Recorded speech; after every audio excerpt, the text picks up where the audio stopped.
ప్రకాశం జిల్లా దోర్నాల మండలంలోని నల్లమల్ల అడవిలో కురుస్తున్న వర్షాలకు వాగులు వంకలు పొంగిపొర్లుతున్నాయి. గంటవానిపల్లి ప్రధాన రహదారిపై తీగలేరు వాగు ఉధృతంగా ప్రవహించడంతో రాకపోకలు నిలిచిపోయాయి. దీంతో గ్రామస్తులు ప్రత్యేకించి గర్భిణీలు తీవ్ర ఇబ్బందులు ఎదుర్కొంటున్నారు. ఎన్నో ఏళ్లుగా ఇదే సమస్య కొనసాగుతోందని ప్రభుత్వం పట్టించుకోవడం లేదని గ్రామ ప్రజలు ఆరోపిస్తున్నారు.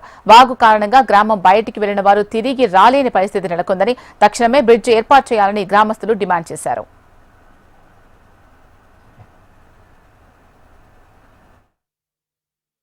ఎప్పుడు పొర్లి పారుతూనే ఉంటుంది. కానీ ఎప్పుడు కూడా మాకు బ్రిడ్జి శాంక్షన్ లేదు.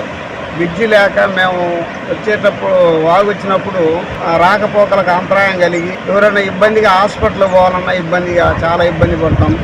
కానిపోయిన మనుషులను కూడా తీసుకోవడానికి ఇబ్బంది పడుతుంటాము.